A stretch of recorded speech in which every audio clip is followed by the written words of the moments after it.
Tertúlia. Meu boa tarde aí para todos e todas.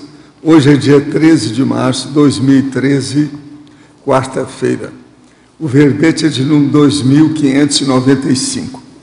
Ele tem 6 páginas, 47 elogias e 21 máximos.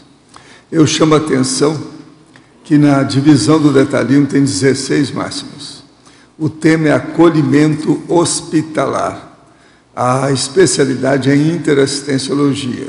Quem redigiu o verbete é a nossa eminente professora Gisele, que está ali muito bem acompanhada hoje. E vai defender o verbete com muita classe, que ela trabalhou bem. Esse verbete está denso, intenso, vale a pena. O acolhimento hospitalar é a tarefa assistencial realizada pela equipe de saúde de recepção cordial, apoio, proteção, sustentação, encorajamento e auxílio fraterno à consciência hospitalizada, homem ou mulher, e respectivo grupo familiar presente no ambiente de internação. A busca do holopensene grupal da assistência sem retorno. O apoio ao enfermo no processo de hospitalização. A autodisponibilidade assistencial no cuidado do doente hospitalizado.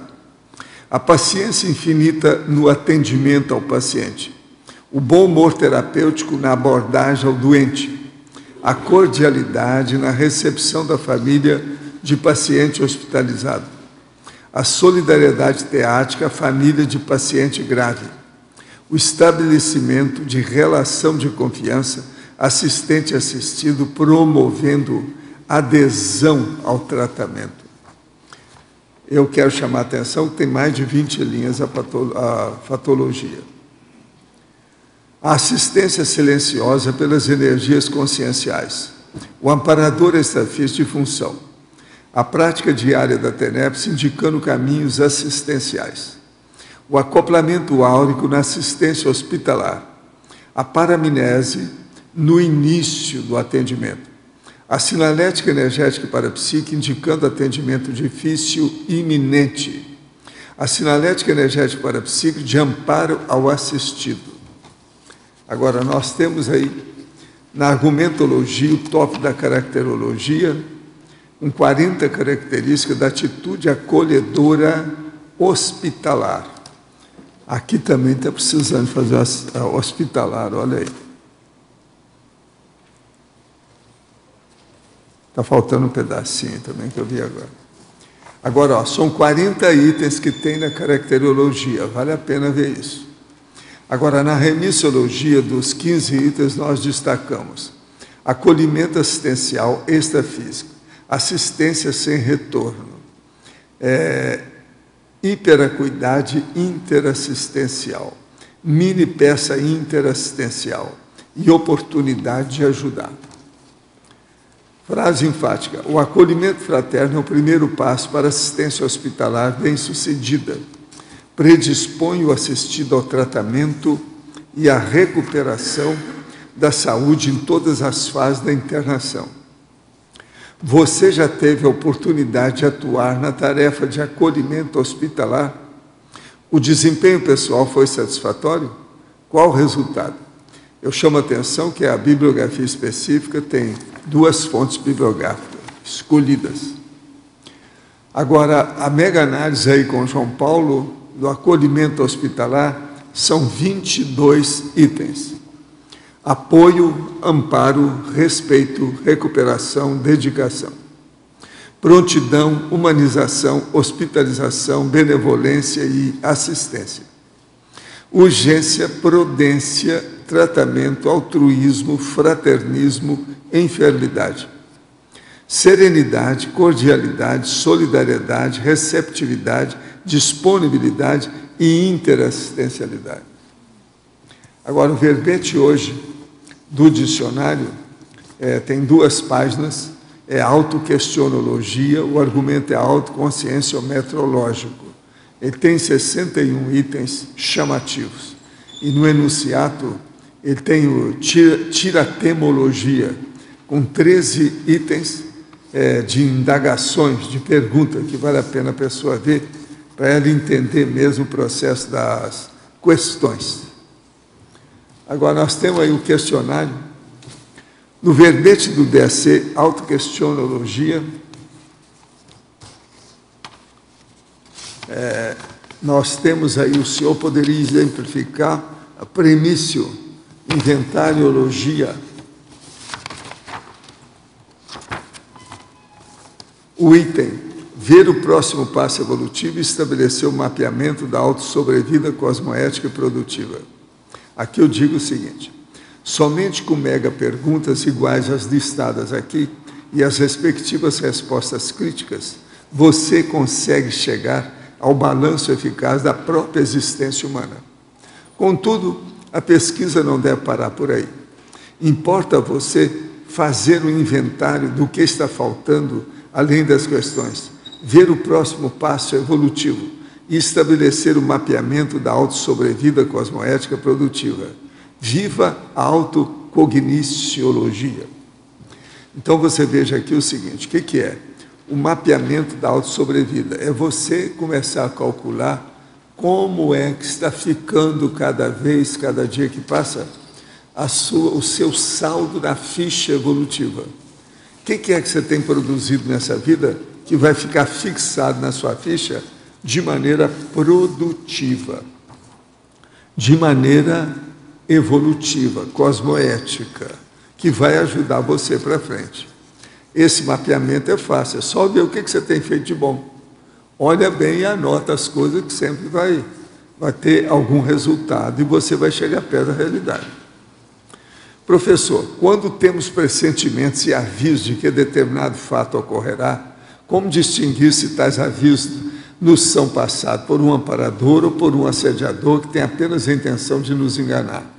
O problema é o seguinte: como é que você sente na hora que você tem o transe da recepção dessa ideia ou do fenômeno?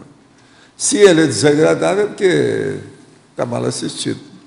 Agora, se você sente com prazer que aquilo é agradável, aí é diferente. Olha bem pelas sensações que você tem no transe da recepção da informação. Outra coisa, esse fenômeno de pressentimento é o mais comum que tem para a psiquismo, você sabe. É esse e a intuição simples, são os mais comuns. E também, quando existe diálogo mental, como saber se estamos dialogando com nossa consciência ou com alguma consciência? Não, aí fica bem claro, porque você vê que tem o exo-pensene. Exo quer dizer de fora. É um pensene que vem de fora e que é bem característico, você vai ver que não é seu. E outra coisa, as ideias que vêm transcendem o que você pensa. Outra aqui, no verbete do DAC, em conclusão, poderia abordar o item debatologia. O caso é o seguinte: no universo dos debates, em tese, perguntar não ofende, e é mais fácil, mas a resposta pode ofender muito e ser muito mais difícil. Pergunta é coisa simples, a resposta pode ser complexa e mais extensa. Você chega com a pergunta complexa, vai ter de se expor. Uma palavra pode embananar o meio de campo, e a pessoa terá que se explicar mais, muito mais. Anote o que você pergunta com as respectivas respostas. Pela análise do teor das suas perguntas, verá se prossegue na mesma pasmaceira ou se está caminhando. A sua autoconsciencialidade aparece sempre através dos questionamentos. Use a pergunta como queira. A carapuça das respostas depende da pessoa. Existem carapuças de seda, de crochê, de armadura de aço. Cada um há de escolher a mais adequada quando necessário. Então, o processo todo é esse. A gente tem que ter muito cuidado, porque a coisa, às vezes, mais inteligente é a pergunta que se faz. Agora, o problema, para mostrar a experiência, é a resposta que se dá. Agora, essa resposta ela é sempre muito mais problemática que qualquer pergunta que você faz. É isso que eu estou tentando expor com calma para a pessoa entender. Questionologia é uma coisa muito séria, que é o problema das perguntas. E isso sempre envolve a resposta. Agora, gente, eu queria chamar a atenção aqui, para isso. É o laboratório grupal da técnica de mais um ano de vida. Eles já estão aqui trabalhando com o processo, vai ser no discernimento, as informações, o CAE, que aqui a pessoa pode colher as informações, é muito material que eles têm. O módulo 1 é o momento da mega decisão. O módulo 2 é a correção de rota. O módulo 3 é a automotivação racional. E o módulo 4 é a meta existencial final. Olha, com esses detalhes que tem aqui, são dezenas de abordagens técnicas. Não fica nada. A pessoa estuda tudo que ela vai ter em matéria de mais um ano de vida dentro desse processo dela. Agora, eu vou ler só para vocês como é que começa. Recepção dos alunos e credenciamento. Apresentação do curso com os professores fulano e fulano. Apresentação da técnica. Identificação das necessidades e aplicação da técnica. Coffee break. Prioridades evolutivas. Desdramatização da técnica. E encerramento.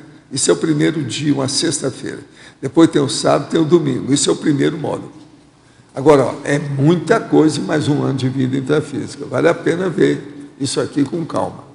Quem não fez isso aqui, e principalmente aqueles que já têm mais de 40 anos, devia fazer esse curso. Agora, outra coisa que eu queria mostrar para vocês. Nós chegamos hoje a 240 neoverbetólogos. Comigo, 241. O total que os neoverbetólogos já fizeram até agora é 620 verbetes. Vocês estão morrendo de inveja? Como é que é? Eu espero de você uma série aí de pelo menos 200 verbetes da sua parte, por tudo que você sabe. Há quantos anos comigo? Pensa bem. Você está caminhando para 3 décadas, você me conhece com essas coisas, estou sempre estudando, você que é o homem que mais lê aqui. Como é que é? Precisamos de ver o que você está lendo, você tem que soltar. Isso aí não pode ficar só com você. Que negócio é esse? Vamos pensar nisso, tá certo? Agora, ó, eu entrego a professora Gisele para você. Cuidado que você já viu o assessor dela. Né? Ela está por dentro de tudo e o assessor mais. Agora, a Gisele, aqui na quarta linha da fatologia, se podia dar uma expandida aqui na solidariedade teátrica à família de paciente grave.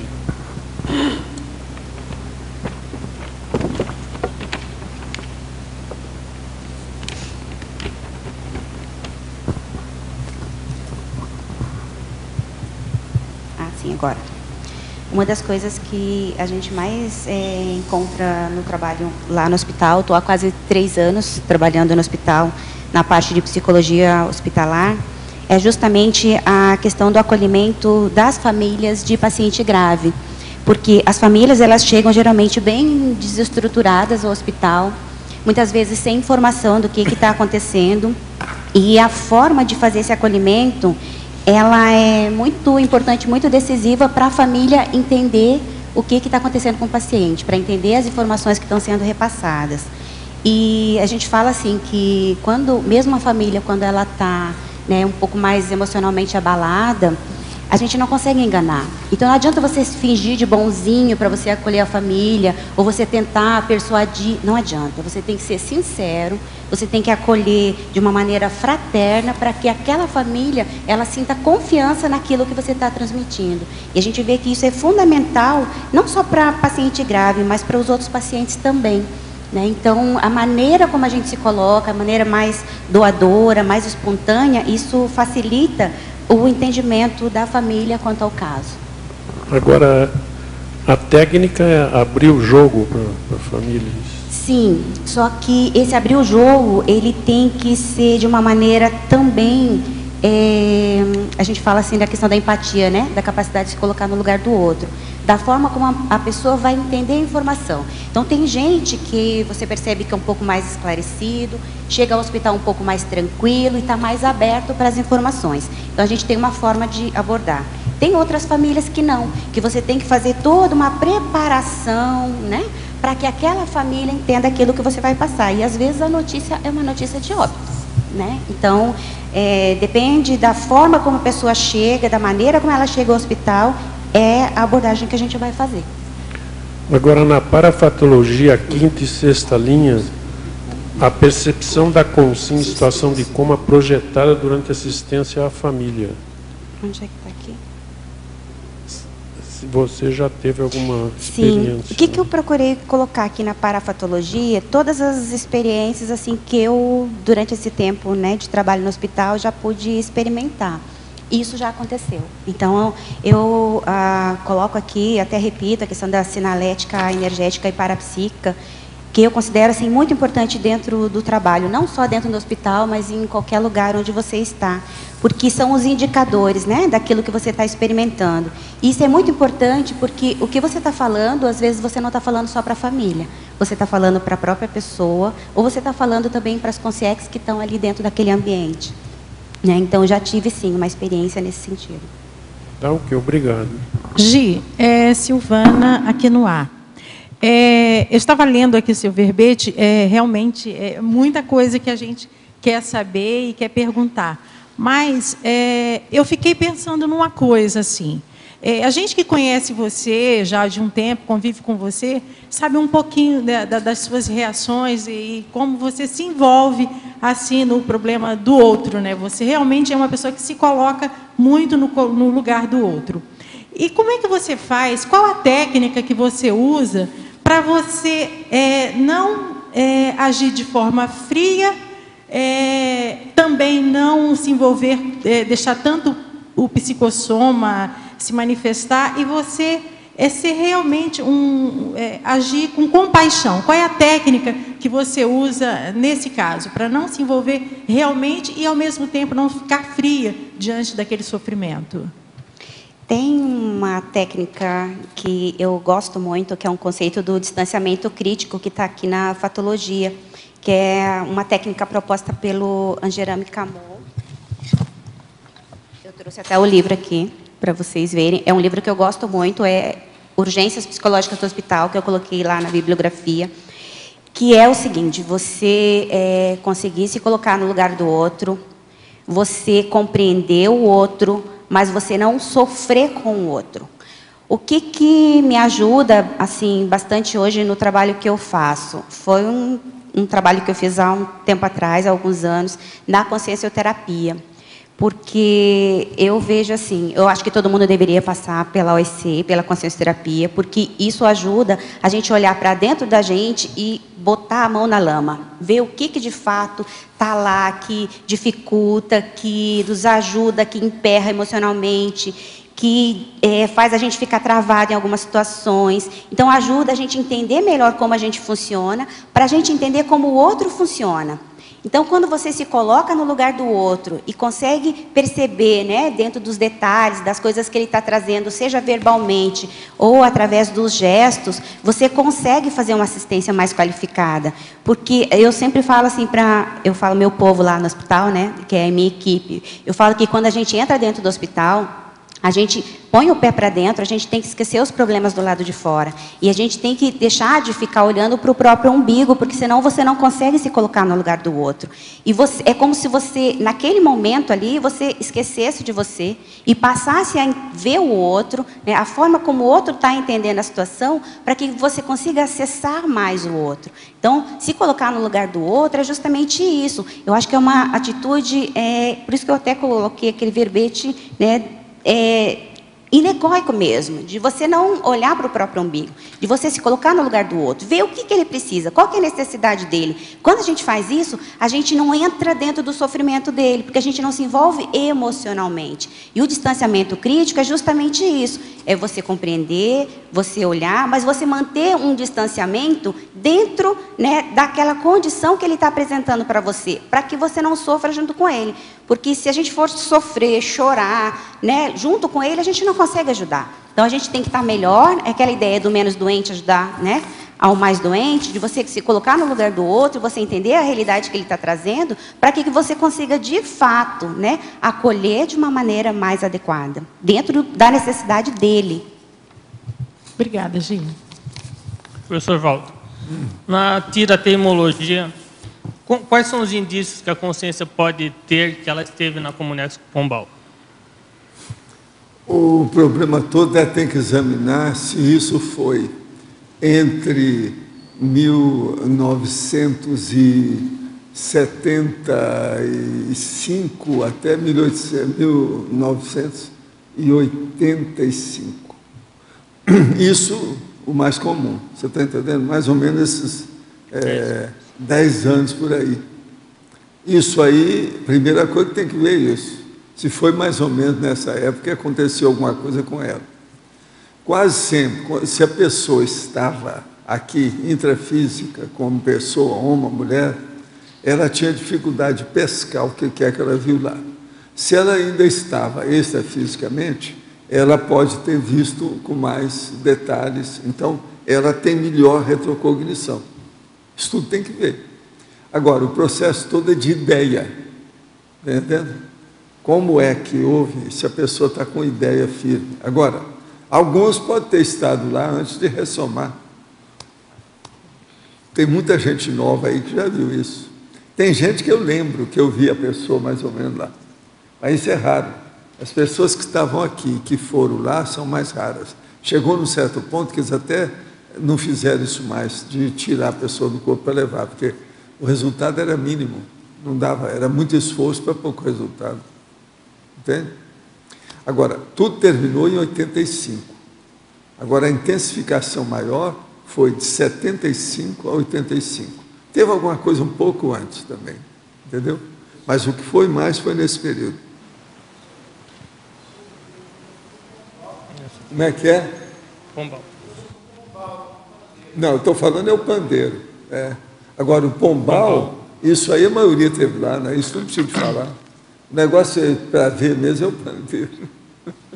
Pombal, a maioria passou por lá, porque ele é antigo e fazia recepção do povo todo. Muitas distribuições do povo eram feitas lá, sabe? Encaminhamento. Gisele, na enumerologia, o último item, o acolhimento hospitalar aos pacientes críticos na unidade de terapia intensiva e centro de terapia intensiva, principalmente depois do problema na UTI lá do Hospital Evangélico em Curitiba, que faleceram vários pacientes e a médica está encrencada junto com vários outros médicos, os anestesistas e enfermeiros. Eu gostaria que você desse uma ampliada nesse item. Uma das coisas assim que nós trabalhamos bastante lá, e eu digo que isso acontece todos os dias mesmo, de você ter o cuidado de olhar as pessoas que estão ali à nossa volta. Eu, assim, dentro do trabalho no hospital, um dos setores que é o foco do meu trabalho da psicologia é a UTI. E isso a gente encontra todos os dias. Então, às vezes, assim, não é nem por má intenção, né, das pessoas que estão ali, mas a forma como a pessoa está falando de um paciente e o outro que está ali do lado, que está acordado, está ouvindo. Então, determinadas coisas, né, piadinhas e tudo, que às vezes a equipe nem se percebe daquilo que está falando, quando eu tenho a oportunidade de estar lá dentro, eu sempre dou os toques, porque eu não consigo ficar quieta, né? E é bom, assim, porque a equipe, ela confia no meu trabalho. Então, quando eu chamo a atenção, que eu puxo a orelha, eu faço isso de uma maneira, assim, brincando, com bom humor e tudo, eles entendem. E a gente toma bastante esse cuidado. Mas é claro que, assim, as famílias que chegam, quando tem paciente na UTI, eles sempre chegam mais ressabiados. Eles têm medo, né? Eles sabem que o paciente que está ali na UTI não é um paciente que está light. Se ele estivesse light, ele não estaria numa UTI. Então, tem muito medo, tanto do próprio paciente, né, quanto das famílias também. E eles têm medo de morrer, né? Eles sabem que a situação deles, alguns, claro, saindo de uma cirurgia, precisam ficar pelo menos 24 horas dentro de uma UTI, 48 horas dentro de uma UTI, mas eles têm muito medo. E, claro que com essa notícia toda aí, isso gera um pouco de ansiedade para as famílias, mas a gente procura, dentro de um trabalho em equipe mesmo, existe uma equipe muito bacana que trabalha no hospital onde eu estou e que tem esse cuidado, sabe? De chamar as famílias. Seria bom você expor o que você faz, a sua profissão. Sim. Sempre que a pessoa vem, eu preciso que eles vão perguntar cada vez mais, quer saber. Eu sou psicóloga hospitalar, estou me especializando dentro dessa área. Tenho um foco, já estou há 3 anos trabalhando no hospital, que é um hospital que é atendimento SUS, 100% SUS, e hoje é gerida por uma OS. Então, a gente tem um foco de trabalho voltado para a questão multidisciplinar. E a gente procura, em tudo que a gente faz lá, estar trabalhando em conjunto.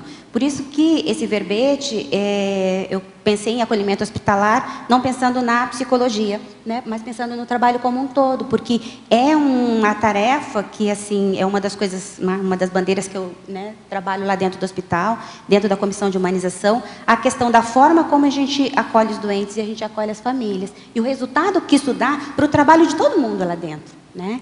E tem alguns setores, como o pronto-socorro, a UTI, que são... eu gosto de trabalho assim, que me envolvo muito e que faço muita coisa. Eu tenho um perfil assim. E eu gosto de trabalhar com esses lugares que tem uma demanda grande, porque eu aprendo muito com isso também. Então, a gente faz muita assistência, mas a gente também é muito assistido, né? É um trabalho que eu sinto muito prazer em fazer, eu gosto muito. A gente fala que é um trabalho difícil, trabalhar no hospital não é uma coisa simples, tem gente que não se adapta, que acaba saindo, mas eu gosto muito, acho muito prazeroso. Então, assim, essa sensação de bem-estar, de alegria de fazer esse trabalho é o que me faz ir todos os dias para lá e dar o melhor que eu posso. Gente, eu estou aqui com o processo falando o seguinte: recebi a seguinte correspondência dos Médicos Sem Fronteira, MSF. Uma garota de 16 anos teve um caso sério de hemorragia intrauterina. Mesmo ela inconsciente, tive de tomar a decisão de retirar seu útero, sabendo das enormes implicações que a cirurgia, ainda que bem-sucedida, traria para a sua vida. Sem o útero, ela não poderia mais ter filhos. E na África, a maternidade é mais do que natural. É uma associação direta a ser mulher. Ela sobreviveu e até hoje me dá uma grande tristeza quando penso nela. É o relato de Felipe de Almeida, do MSF, Médicos Sem Fronteira. Se for possível, gostaria que o senhor falasse sobre o processo obrigatório da maternidade nas sociedades africanas. O processo africano é o seguinte: a gente tem que dar desconto, porque o nível de entendimento, de esclarecimento, do ponto de vista evolutivo, e também os processos dos idiotismos culturais são enormes. Você tem que lembrar que lá é que tem maior número de mutilação feminina, por exemplo, é lá, a infibulação. Então, a gente tem que dar o desconto. O que lá a África precisa mais é de educação, educação, educação, o tempo todo, para acabar com as superstições, os fanatismos e as loucuras dos idiotismos culturais. Isso aí, por exemplo, que está insistindo, aqui, por exemplo, na Europa, já na América, já tem muitas sociedades e associações que já estão trabalhando com a anticosmoética, ou, no caso, a cosmoética, mas a antimaternidade cosmoética, que tem muita gente que já não quer mais ser parideira, já estão começando a mexer na gestação consciencial. Então, isso é muito importante levar para a África, que é o que a gente está tentando fazer agora com essa nova instituição, uma nova instituição nossa, das sérias nossa aí, conscienciocêntrica, que é a chamada intercâmbio. É tanto que eu queria saber se alguém aí vai encontrar com o João Aurélio. Vai? Não tem ninguém aí que tem, porque é da turma, eu quero entregar esse livro para ele, e também dizer que esse livro aqui, o autor vai fazer o lançamento agora no dia 21, daqui uma semana, lá na FINAC, no Shopping Barigui, lá em Curitiba. E está aqui, às 19h30, ele vai fazer o lançamento do livro. Esse livro, para a turma aí do intercâmbio, é o máximo. Ninguém vai encontrar com o João Aurélio aí, né? Não tem ninguém, né? Da turma. Então, eu vou ver se deixo lá com ele, com a turma aí. Você entrega lá? Agora, fala com ele que aqui está o papel que o doutor aí Dória me deu aqui, com todos os dados do lançamento do livro, para ele ficar sabendo que esse homem foi nesse monte de país que tem aí durante meses. Ele andou lá, de tudo quanto ele fala aí, de ônibus, de bicicleta, de tudo que você pensar, de caminhão, entende? E viu tudo. Então, vale a pena. Isso tudo é porque essa instituição é para ajudar o processo de educação na África, junto com a conscienciologia. Nós já temos algumas pessoas trabalhando, mas agora nós vamos estender a atividade. Já tem gente muito boa já dentro dessa IC nova que está aí. Qualquer dia desse, eles vão falar mais com mais detalhe da história.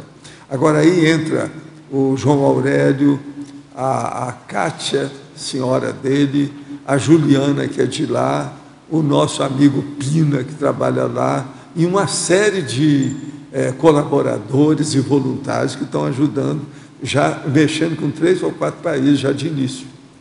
Então, tudo isso aí é muito importante, porque esse livro aí é novo, foi lançado agora em Curitiba, o lançamento é daqui a uma semana, oficialmente.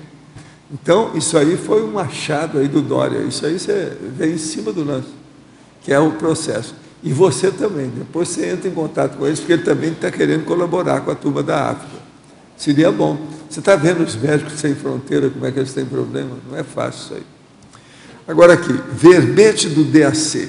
Em enunciado, poderia comentar a pergunta 04. Quais seriam hoje as características das ex-consciex que estiveram no Pombal? As características são, tudo intermissivista, a maioria delas. Como autodiscernir a resposta para essa pergunta? O problema todo é você ver se você é intermissivista. Você conhece essas coisas. Você conhece também o processo da Simvex. O negócio é estudar por aí. Agora, a 4 é o seguinte, estive na Comunex Pombal, a maioria desse povo todo, numa determinada época, esteve no Pombal.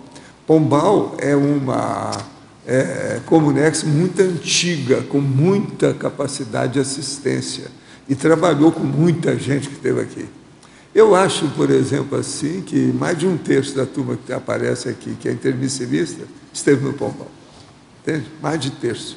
Lá era clássico do processo. Agora, esses mais recentes é que agora estão indo para interlúdio, essa coisa toda, então mudaram o ambiente aonde eles passaram. Professor, semana passada reiniciei a prática de atividades físicas com corrida 2 vezes por semana. Desde então, estou sentindo meu fronto chakra pulsar espontaneamente em situações diversas, por exemplo, ao dirigir, no meio de uma aula, durante a leitura, no voluntariado. Por que isso ocorre? O que desencadeia essas pulsações? Não, aí é porque deve estar mexendo com o seu processo de circulação por causa das energias. Agora, o melhor é você não correr, não. Você deve estugar o passo, andar a passo apressado. Mas correr é uma coisa negativa. Isso já está provado por A mais B. O próprio Cooper, que trouxe esse processo de caminhada aí no Brasil, de corrida, ele veio depois e desfez tudo, porque eles fizeram muita experiência, gastaram milhões de dólares. Agora, eu dei conta nesse negócio de corrida, porque eu comecei a estudar isso na década de 60, quando eu me formei em medicina. Depois também nós tivemos mais um colega meu que debateu com o Cooper na ocasião. E outra coisa, ele não admitiu na ocasião. Passaram uns anos, ele voltou ao Brasil e desfalou tudo que ele tinha falado. Reconheceu que o negócio de correr não é ideal. Então, isso aí que você está sentindo pode ser também um excesso devido ao processo da corrida. Pode ser que a sua pressão aumentou. Seria bom você medir a pressão arterial e ver como é que está essa situação. Gisele, em fatologia, na 8ª e 9ª linha, expande um pouquinho a questão da sutileza na percepção do prioritário ao bem-estar geral do assistido? É que, às vezes, assim, principalmente quando a equipe da enfermagem, ela chega com uma solicitação, principalmente para a equipe da psicologia, para atendimento de um paciente, né, de um doente ou de um familiar, eles sempre veem aquilo que aparece de maneira mais grosseira. Então, assim, a pessoa está irritada, a pessoa hoje ela não quer saber da medicação, ela está poliqueixosa, eles gostam muito disso, né? Está poliqueixoso. Só que quando a gente vai fazer o atendimento, que a gente de fato para ouvir o familiar ou ouvir o paciente, às vezes a demanda que ele tem é tão simples de ser resolvida, tão fácil, que o que faltou, na verdade, não era nem ajudar aquela pessoa a se acalmar, era entender o que estava acontecendo com ela. E às vezes são medidas tão simples, já teve casos em que era cirurgia cancelada, então a pessoa ela entrou no estado emocional irritadiço, ficou chateada e tudo, mas o motivo era o cancelamento da cirurgia, então a gente vai lá e trabalha esse tema. Outras vezes é porque está faltando uma garrafa de água que está ali do lado dela, coisas assim muito simples, mas que se a pessoa ela não se dispõe a ouvir o paciente, ela não vai conseguir entender. Então, às vezes, vai ficar o dia todo o paciente ali naquele estado emocional, que não é favorável nem para ele, nem para a equipe, e ninguém da equipe para poder atender, de fato, a demanda do paciente. Então, é muito importante, assim, que na hora de você fazer fazer o acolhimento como um todo mesmo. Entender tudo o que está acontecendo com ele, tudo o que está se passando, para a gente entender a raiz do problema que está sendo desencadeado ali. E aí a gente consegue, então, fazer, muitas vezes, a profilaxia de alguma coisa pior, né? Mais ruim, mais para frente. Gisele, só mais uma questão. Em binomiologia, o último binômio, expande um pouquinho, o binômio conduta padrão, conduta exceção? Ah, sim. Isso a gente trabalha bastante com a nossa equipe, principalmente de atendimento na recepção e na portaria. Nós temos um conjunto de regras, né, dentro do hospital, e todo hospital tem isso. Então, todo atendimento, ele tem as regras. Nós criamos até um guia de orientação que chama Visita Saudável, que foi uma forma que nós vimos de fazer acolhimento para os familiares ou para os visitantes que chegam ao hospital. Só que, muitas vezes, a pessoa ela não consegue ter flexibilidade para entender o momento de fazer uma exceção. Então, ela quer seguir a regra exatamente o que está ali. Não, mas aqui está escrito que tem que ser exatamente assim. Não, mas a visita já começou há 5 minutos, agora não tem mais como fazer. É só um exemplo, crasso. Mas acontece de todas as formas. Aí a pessoa pega aquela caixinha, né?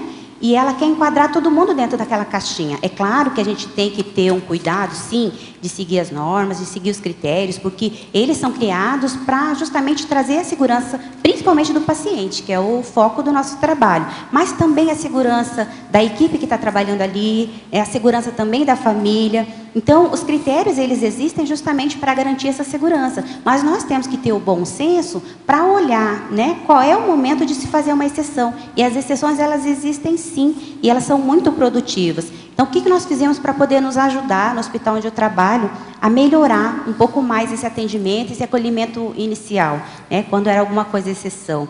Nós delegamos, então, quem são as equipes que vão ficar responsáveis quando tiver determinado tipo de situação que foge ao padrão. Ah, então, visita de criança, quem é que vai cuidar disso? Ah, é a psicologia que vai cuidar disso. Ela que vai avaliar, ela que vai olhar. Ah, troca de acompanhante, quem é que vai cuidar quando tiver uma conduta exceção? Ah, nós consideramos que o serviço social é mais adequado para fazer esse trabalho. Então, é o serviço social que vai ser acionado. Porque a gente começou a ver que as coisas se repetiam, né? Então, e aí falou, mas o que é conduta padrão, o que é conduta exceção?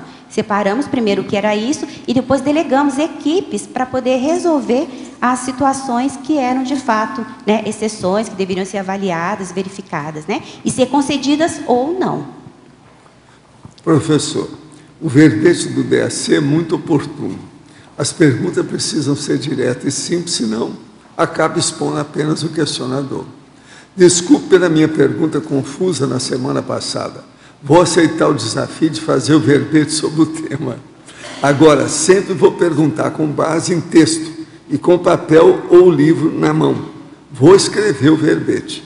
Agora, sobre o verbete do DAC, autoquestionologia, a 8ª pergunta sobre intermissivismo. Questiono: a diretrix é anterior ou posterior ao curso intermissivo? É sempre posterior ao curso intermissivo. Porque se a pessoa fez, a pergunta aqui é o seguinte: sou intermissivista?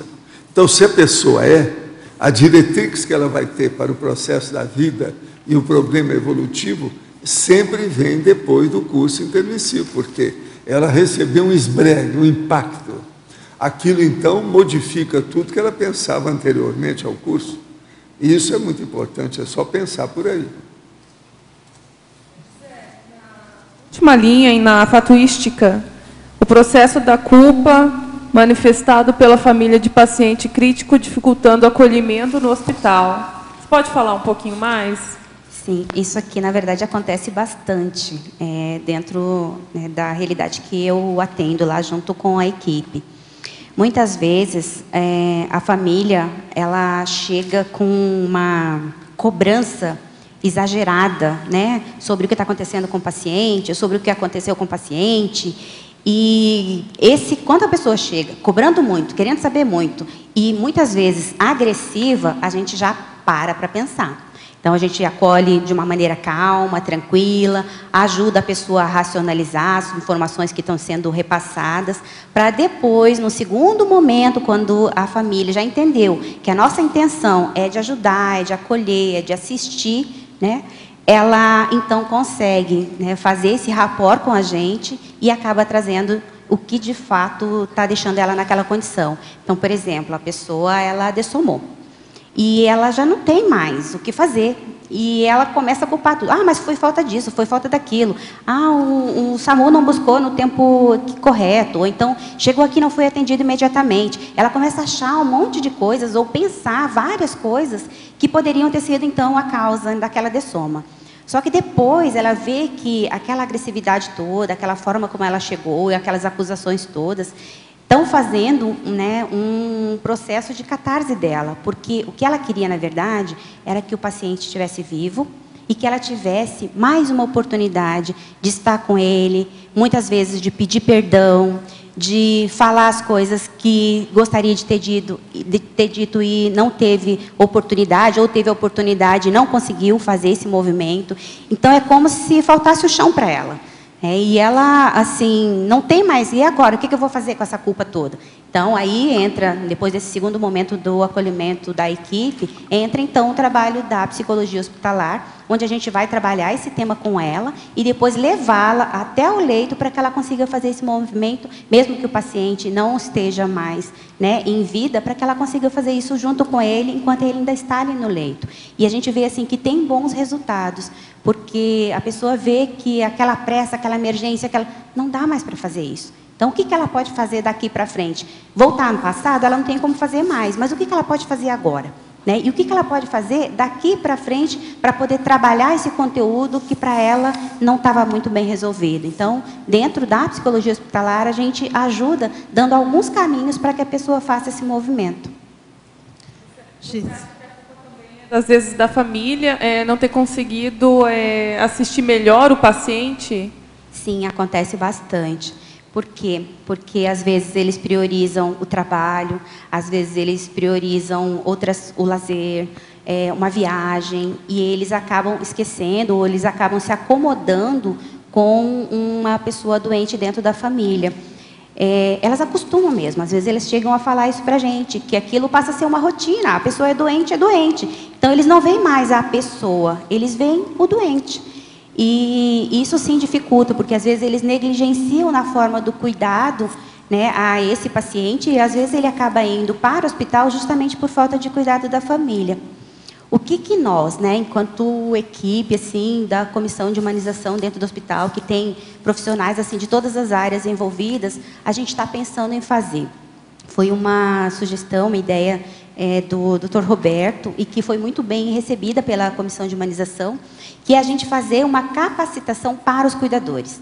Então, essa família ou essas pessoas que são contratadas para ficarem com esse doente ou com esse paciente acamado, elas terem informações de todas as disciplinas, né, que são trabalhadas dentro do hospital, para que ela consiga, dentro do entendimento dela, da compreensão dela, dar continuidade quando o paciente for de alta. Porque a gente vê, assim, muitas vezes, o paciente vem, volta o tempo todo. Por quê? Porque faltou esse cuidado em casa. Mas, às vezes, esse cuidado falta porque nós, enquanto profissionais, também não temos a informação necessária ou da maneira adequada para que aquela família entendesse qual seria a melhor forma de cuidar desse paciente. Porque a qualidade de vida, ela fica não só para o paciente, mas também para a família, quando ela é capacitada. E isso minimiza esse processo de culpa. Então, a gente vê, assim, que na hora de você fazer uma orientação para a alta hospitalar, se a equipe está lá, a equipe está presente, a gente assiste não só o paciente, mas a família toda.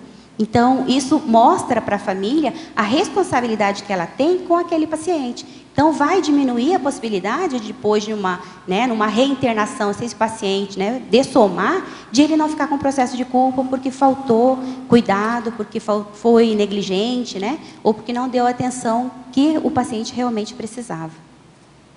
Obrigada.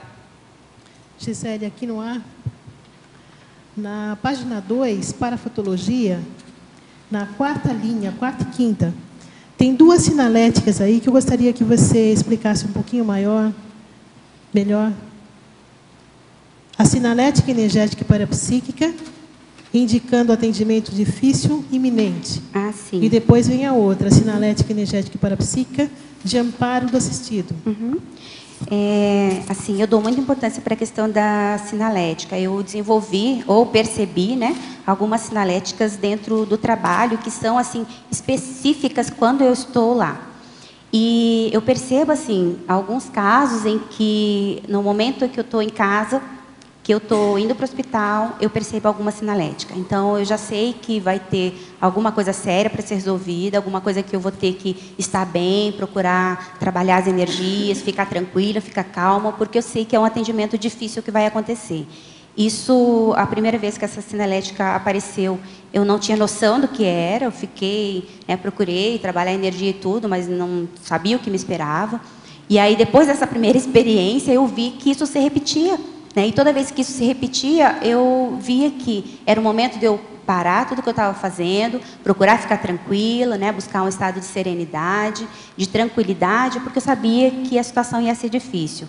E a questão da outra, indicando atendimento difícil, e de amparo do assistido, isso também a gente percebe. Então, às vezes, você vai fazer um acolhimento, um atendimento, e você vê que aquela pessoa está amparada. É claro que fica tudo muito mais difícil, tudo muito mais fácil quando a gente percebe que tem uma assistência extrafísica, que tem amparo, ajudando, tudo encaminha de uma maneira mais tranquila e mais calma. Mas eu vejo que é muito importante a gente mapear quais são as sinaléticas que a gente tem, para poder identificar o que é aquilo, para na hora que acontecer, você estar mais tranquilo, mais sereno, sabendo aquilo que você vai receber e a demanda que você vai trabalhar. Eu vejo que isso ajuda muito no meu trabalho. Gisele Arroz, aqui no B. Na página 2, em parafatologia, na terceira linha de baixo para cima, a possibilidade da visita hospitalar após solicitação do doente projetado. Você poderia falar um pouco a respeito? Sim, eu já acolhi algumas demandas assim, de pessoas que receberam, então, o paciente que estava na UTI projetado. E até me contou uma outra experiência que não foi no nosso hospital, foi uma experiência que aconteceu em outro hospital um tempo anterior. A pessoa não conhecia o paciente, ela conhecia a família desse paciente, mas nunca tinha estado com o rapaz. E ela recebeu, então, uma visita, ela até, na época, ela falou que ela não entendeu nada, ela sabia que aquilo era uma realidade, mas ela não conseguia entender, não sabia o que era aquilo, mas ela sentiu como a pessoa foi lá, falou com ela, falou que tinha sofrido um acidente, falou que estava numa UTI, queria que ela fosse lá fazer uma visita para ele, se apresentou para ela, ela foi então conhecer, foi atrás da família, que era a pessoa que ela conhecia, para saber se realmente tinha acontecido aquilo, ou se era alguma coisa, ilusão da cabeça dela, ou um sonho. E isso foi constatado, o familiar realmente confirmou que tinha acontecido acho que um dia anterior, se eu não me engano, e levou, então, ela para poder fazer a visita ao paciente na UTI. Claro que ele estava sedado, ele não viu a visita dela, mas ela foi fazer isso. E depois, num segundo momento, ela também nos procurou, porque ela já tinha conversado com a família já tinha autorizado ela fazer a visita para esse outro paciente também na UTI, e tinha uma recorrência. Então, assim, ela falou, bom, agora eu não duvido mais, porque eu sei que já é a segunda vez que isso acontece, então eu estou predisposta a fazer assistência, estou aqui para me doar, não sei o que eu vou falar para esse rapaz, porque eu não conheço ele, mas como a família está comigo e vai entrar comigo, eu estou aqui para fazer assistência. Então, já foram 2 experiências assim que eu acompanhei. Ok. E na fatologia, na página 1, a 9ª linha de baixo para cima, o discernimento quanto ao tempo de acolher, orientar e encaminhar. Eu vejo que isso é muito importante, porque, assim, dentro de um trabalho no hospital, não existe uma formatação do tempo que você vai fazer um acolhimento, ou do tempo que você vai fazer uma orientação. Porque cada pessoa traz uma demanda diferenciada. E a demanda que a pessoa traz, às vezes para você já é uma rotina, porque você já está acostumada a lidar com aquele tipo de situação. Só que a pessoa é diferente, a história de vida da pessoa é diferente. Então, você tem que entender que, assim, dentro do acolhimento que você vai fazer, não importa se vão ser 10 minutos, se vão ser 15 minutos, ou se você vai ter que ficar com aquela família 50 minutos. Mas o importante é que você garanta, então, que que essa pessoa, ela foi acolhida, que ela teve as suas demandas assistidas e que ela entendeu as orientações que você fez. Então, esse tempo, ele vai muito da nossa experiência. Então, você começa a ficar, a gente fala que fica mais escaldado, né? Porque dependendo da demanda que chega, e claro, você tem o padrão da forma como a pessoa chega para você, se ela está mais irritada, se ela está mais ansiosa, ou se ela está um pouco mais tranquila, você já sabe, né? Mais ou menos o tempo que você vai demorar para poder fazer aquele atendimento dentro daquilo que a pessoa precisa. Tá ok, obrigada. Aqui, oi. Achei o teu tema muito bacana e muito necessário, extremamente necessário. Obrigada. Bacana, boa escolha. Eu queria te perguntar, eu não sei se já foi falado, eu cheguei um pouco depois, na Fatologia, página 1, 8ª linha, a sutileza na percepção do prioritário ao bem-estar geral do assistido. Você já falou? Sim, a gente comentou, mas é justamente você estar atento para os detalhes.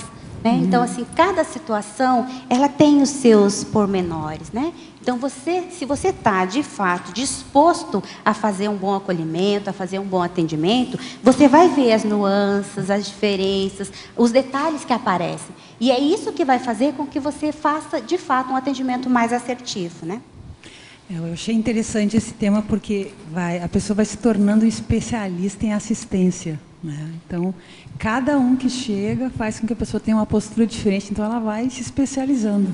Isso é muito bacana, muito legal. Professor Valdo, uma pergunta para o senhor. O senhor quer ler depois? Não, eu quero ler só uma coisinha. Tá. O Goethe, lá, o filósofo alemão, nas Máximas e Reflexões, ele começou escrevendo aqui e disse uma opção de coisa, mas ele falou assim, em Roma, além dos romanos, havia ainda um povo de estátuas. Eu quero dizer para vocês que aqui, além de vocês, existe um povo de estátuas através dos bustos, viu? Imitando aqui o Goethe. A verdade é essa. Tá aí. Nós já temos quantos bustos? 140, parece, já tem, não é isso?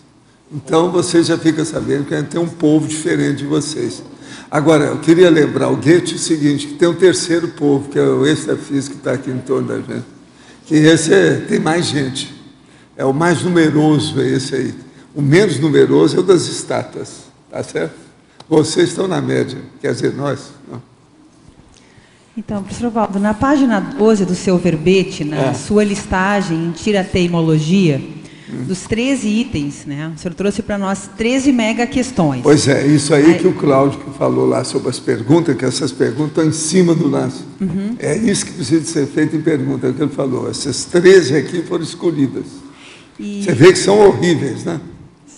Constituir dupla evolutiva, desenvolva a autoproexe, emprega o princípio da descrença, estive na Comunex Pombal. Sobre essa do Pombal, exatamente. Ele já perguntou sobre isso. Já perguntou? Já. O que você quer? Eu não sei se você perguntou na mesma linha, mas características, algumas dicas de quem já esteve lá. Imagino que você não, o Pombal, a maioria aqui esteve lá, é isso que eu falo. Quem fez o curso intermissivo, a maioria esteve no Pombal, porque lá era, ou é ainda, uma Comunex especializada em receber os intermissivistas. Os alunos do curso intermissivo. Agora, atualmente fizeram uma Comunex mais recente, que é Interlúdio, que hoje ela recebe mais gente do que o Pombal. E o pessoal essa passagem pelo Pombal, ela foi rápida ou ela foi... Aí depende da pessoa. Tem gente que ficou lá muito tempo para ver, porque tinha muito problema.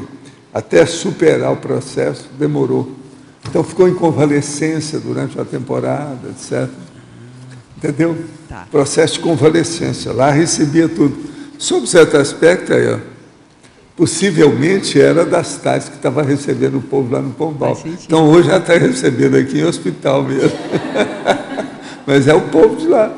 Faz sentido. Está entendendo?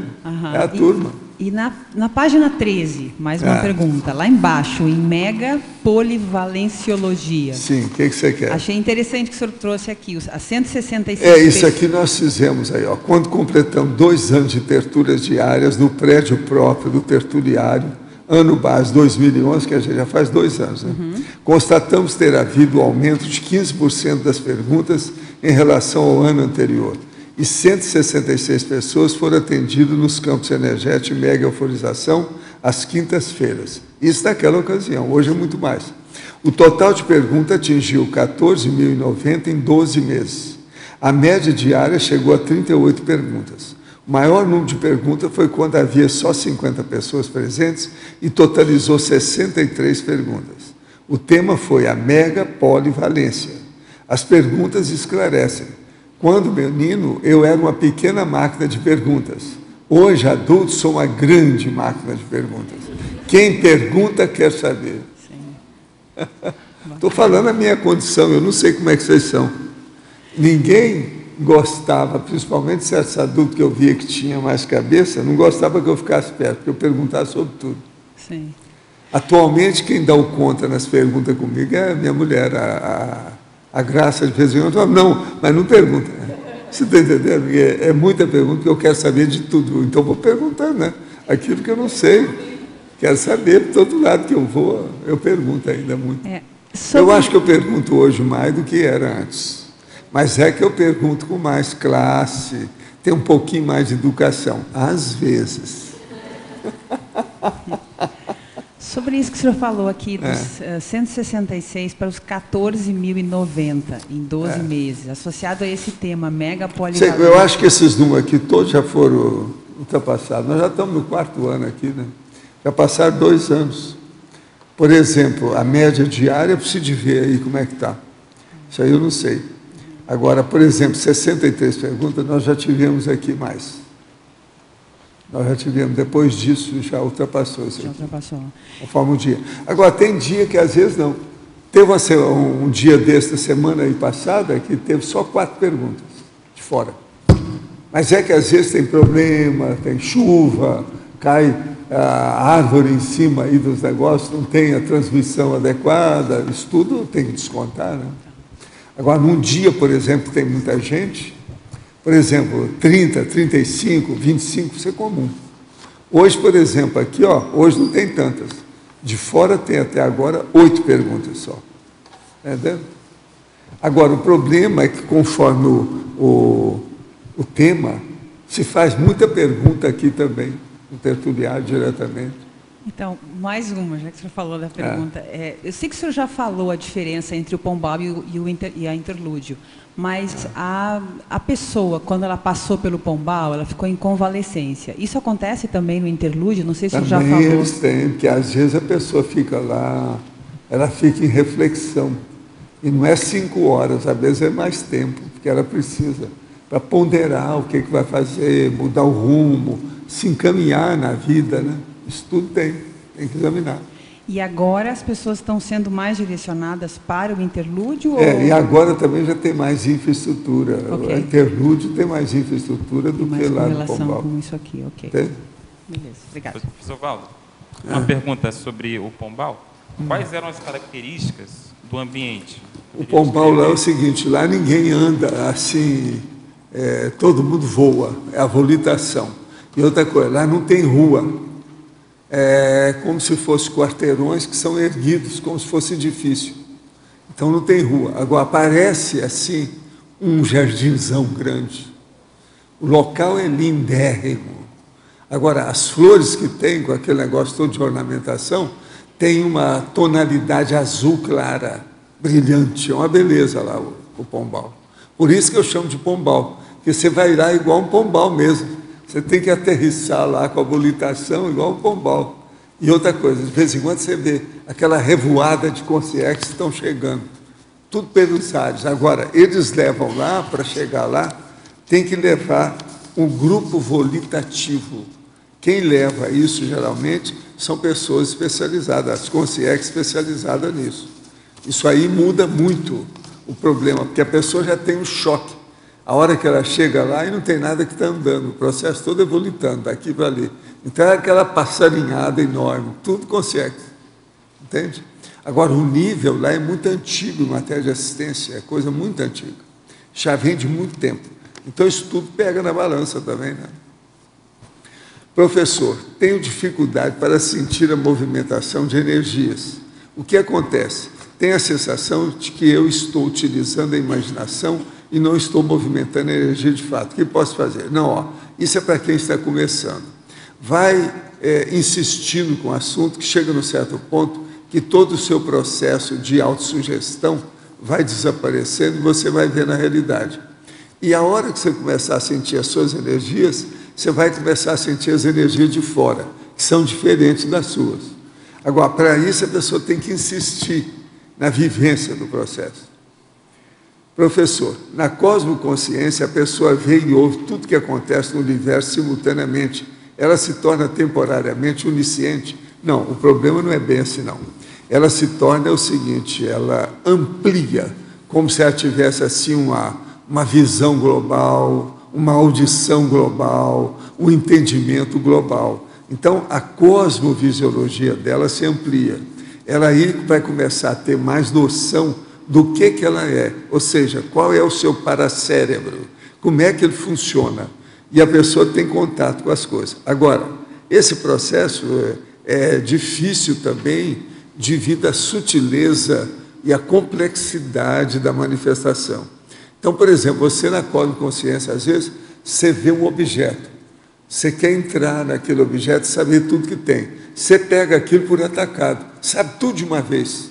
Mas, às vezes, você quer ver um detalhe lá, não dá. Então, por exemplo, um problema difícil nisso aí, às vezes, é você querer saber alguma coisa de um livro. Você fica sabendo o total do livro, mas certos detalhes você vai ter dificuldade de acessar lá dentro do livro. Isso tudo é só com o tempo que a pessoa vê.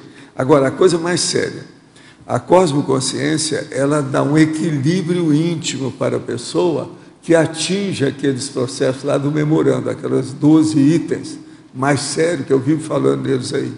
Então, por exemplo, ali, ó, o processo, olha bem lá, como é que é? A autoimperturbabilidade, aquilo é muito sério. Agora, se a pessoa tem mais algumas experiências de cosmoconsciência, ela vai entender o que a gente quer dizer com autotransafetividade, em matéria de emoção, de entendimento, de compreensão, o processo de conviviologia. A capacidade de pensionizar se amplia ou não há pensamentos? Não, a capacidade de pensionizar é que aumenta. Agora, os pensamentos não, eles se ampliam, se dilatam em quantidade e qualidade, e a pessoa arranja o taquipsiquismo. Após a experiência, é possível voltar para o físico e recordar totalmente tudo que viu, ouviu e presenciou? Aí depende da pessoa, mas a tendência em geral é ter uma consciência absoluta, lúcida de tudo que ocorreu. Isso é a média. Por isso que é a cosmoconsciência. O que realmente muda no micro-universo consciencial da pessoa? Tudo. Raciocina bem, tudo. Há uma modificação em tudo. Se o problema é grande, matéria da cosmoconsciência, a pessoa tem outra coisa. Ela começa a soltar e limpar a vida dela de tudo quanto é bagulho que tem. Mental somático, físico, afetivo, processo de contato, até os problemas da profissão dela mudam tudo. Cosmoconsciência é um negócio seríssimo. Não é fácil pensar nisso, não. Tem que ter experiência para a pessoa ver. Professor, no contexto do verbete BAC sobre qualificação da pergunta, poderia comentar sobre a meta de entrevista com o serenão para o inversor até os 40 anos de idade? Sim, eu já escrevi sobre isso e já disse lá as perguntas que seria bom a pessoa fazer para o serenão. Agora, o problema é o seguinte, é você sentar aí, pegar um papel e a caneta e começar a pensar o que você pensa que poderia perguntar para o serenão. Tudo aquilo que você tem dúvida, a sua mateologia, aquilo que é incógnito, aquilo que você não conhece, que ultrapassa a sua consideração e o seu entendimento, pergunta para ele. Tudo faz parte do serviço. Agora, o que é bom é pensar como é que é a serenologia, pensar nisso. Quais os pré-requisitos chaves para o inversor chegar nessa mega meta? É fazer todas essas técnicas básicas que nós damos aí. O primeiro deles, que eu acho muito sério, é a TENEX. Agora, uma pessoa, por exemplo, se ela conseguir, depois de 20 anos, lá pelos 46, 46 anos de idade, ela chegar na OFIEX, isso aí já é uma mão na roda. Qual fato ou parafato pode indicar que o inversor está a caminho disso? É se ele está melhorando intraconsciencialmente do ponto de vista cosmoético. Por exemplo, como é o seu código pessoal de cosmoético? Ele tem evoluído nessa última década? Evoluiu tudo? Ou as cláusulas são as mesmas? Isso tudo é muito importante. Em que devem estar baseadas as perguntas a serem feitas nessa entrevista, de modo a tirar o máximo proveito da experiência? É ver tudo que pode ajudar a sua evolução através da assistência que você presta aos outros. Às vezes o serenão pode dar uma ideia de algum tipo ou a manifestação sua dentro da assistência que você ainda não pensou. Isso aí pode aumentar demais, melhorar demais. Ainda sobre a correlação Diretrix e o curso intermissivo. Recentemente, estudando sobre Apolônio de Tiana e Pitágoras, parece que tinham Diretrix muito clara e interassistencial. Como se explica o fato de, naquela época, não existir os cursos intermissivos oficiais? Não, você tem que lembrar que os serenões e os evoluciólogos sempre conheceram tudo da conscienciologia e do curso intermissivo. Outra coisa, esse povo já tinha, há muito tempo, já tinha o FIEX. Pensa bem nisso. Os cursos intermissivos se iniciaram, segundo seu testemunho, por volta de 1600, certo? Não, não é bem só isso, não. O curso intermissivo que nós temos hoje, eles começaram mais ou menos em 1950. Antes tinha curso intermissivo, mas não era bem intermissivo. Era o problema de evoluciólogos e serenões com o processo do colégio invisível deles que fazia funcionar com tudo isso. Por acaso o pombal ou o pandeiro tinham 3 níveis, um superposto ao outro? Não, nem nenhum, nem outro. Era tudo um só.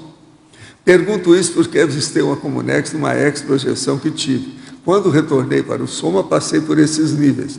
O primeiro nível era com estruturas semicristalinas.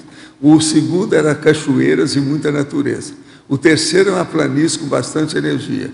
Essas características são familiares para o senhor? Não. Essas coisas tem muito lugar que tem isso extrafisicamente. Mas lá, nesses dois aí, essas duas comunex não tinha nada disso, não. Pode pensar que isso aí é outra coisa. Anota que com o tempo, às vezes, você vai clarear.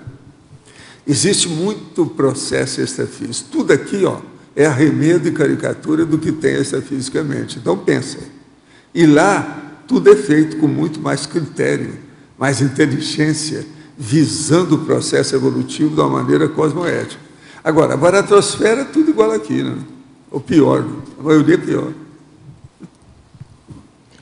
Gisele, pergunta aqui na página 5, naquela listagem que você faz, o número 26, você fala de perspicácia, sagacidade na identificação de tentativas de manipulação. Que tipo de manipulação eles tentam fazer com de tudo que é jeito. Eles querem, às vezes, usam processo de vitimização para você ficar com pena, para conseguir, às vezes, uma exceção que você vê que não é coerente naquele caso ali. E por isso que eu até coloquei aqui nos verbetes aqui a questão do bônus do não, porque às vezes você tem que falar não, e às vezes para a pessoa que está ali é difícil ouvir o não, porque ela não aceita o não, né? E aí você tem que explicar, orientar, esclarecer, né, o sentido daquilo. Mas tem muitos que chegam, a famosa carteirada que a gente fala, né? Então a pessoa chega, não, mas eu sou fulano de tal, amigo do ciclano de tal. Não, mas eu sou não sei o quê, parente não sei do quem. E aí eles tentam manipular a gente com, às vezes, né, com uma identificação, ou então porque é parente de alguém que conhece, ou então tentando mesmo fazer o jeitinho, sabe? Um jeitinho brasileiro para fazer do jeito que ele precisa. Só que, às vezes, é ele que não está querendo se adequar àquilo que é necessário, que é prioritário para o paciente. Ele quer que as outras coisas fiquem em volta dele. E aí a gente já vê que já existe alguma coisa errada e que a gente vai ter que trabalhar, então, ou com aquele paciente ou com aquela família, para que ele entenda melhor a questão da situação do adoecimento de uma maneira mais lúcida, né? Até para poder fazer a sua parte também, né? Porque tanto o familiar quanto o paciente, eles têm responsabilidade também também em relação à questão da recuperação. Não é só a medicação que vai ajudar o paciente, não é só a equipe. Tem uma parcela grande também de contribuição do próprio paciente, né? Então, ele tentar manipular a gente não funciona, né? Às vezes funciona no início, né? A equipe se vê comovida e tudo, mas a gente vai ver o que tem por trás, a gente vê que é uma tentativa de manipulação. E se a gente faz uma intervenção mais assertiva, eles conseguem compreender, a gente consegue mudar isso. E onde é que você vê mais problema? Com a família ou com o paciente? Com os dois. Depende da família e depende do paciente. Então, tem paciente que tenta manipular toda a equipe. Então, você vê que existe uma mobilização enorme. Aí eles nos chamam, né? Às vezes, não, agora precisa da psicologia, porque a gente não está conseguindo ajudar. Aí você chega lá, desmantela tudo e fala assim, meu sujeito, né? Olha o que você está fazendo, né? Qual que é a sua intenção? O que você está querendo, né? E aí ele, né, cai, assim, cai as fichas que a gente fala, e ele percebe que o que ele está querendo é muito mais daquilo que realmente é necessário no caso dele, né? Então, a equipe toda tem que estar muito atento para esses processos de manipulação. E vem dos dois lados. E, às vezes, vem da própria equipe também, né? Ah, mas esse aqui precisa de uma atenção especial. Mas por quê? Né? Qual a necessidade? Ah, porque eu observei isso. Aí você vai ver, existe alguma implicação emocional ou alguma identificação daquela pessoa com a situação que o paciente está vivendo. Então, a gente tem que estar sempre bem atento para o que está acontecendo para a gente conseguir ajudar.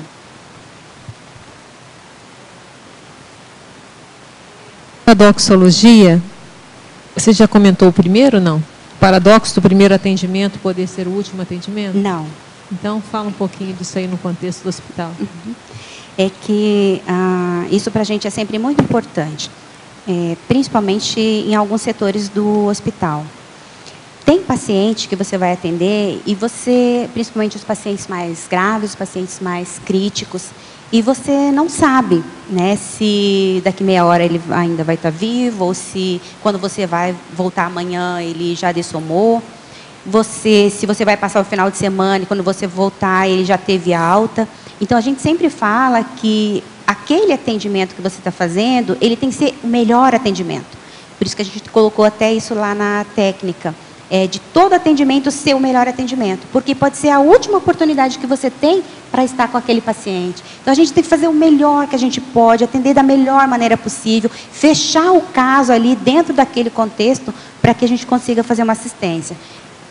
Eu assim, acompanho alguns estagiários da psicologia e, assim, como eu já fui estagiária, também aprendi muito durante o período do estágio, também gosto muito de receber os estagiários lá no hospital. E eu lembro que, no semestre passado, chegou um estagiário e ele falou, não, Gisele, a única coisa que eu não quero é atender um paciente que é um paciente terminal, um paciente que pode morrer. Eu falei, mas aqui é um hospital, você está sujeito a isso. A possibilidade, a probabilidade é grande. Eu falei, então, o que você tem que fazer? Você tem que fazer o melhor. Daí fiz toda a orientação e tudo. Falei, olha, teoria a gente tem bastante. Quando a gente chega na prática, é porque a gente já aprendeu bastante coisa. A gente já tem os caminhos para poder fazer um bom atendimento. Então, vai lá, faça o melhor que você pode.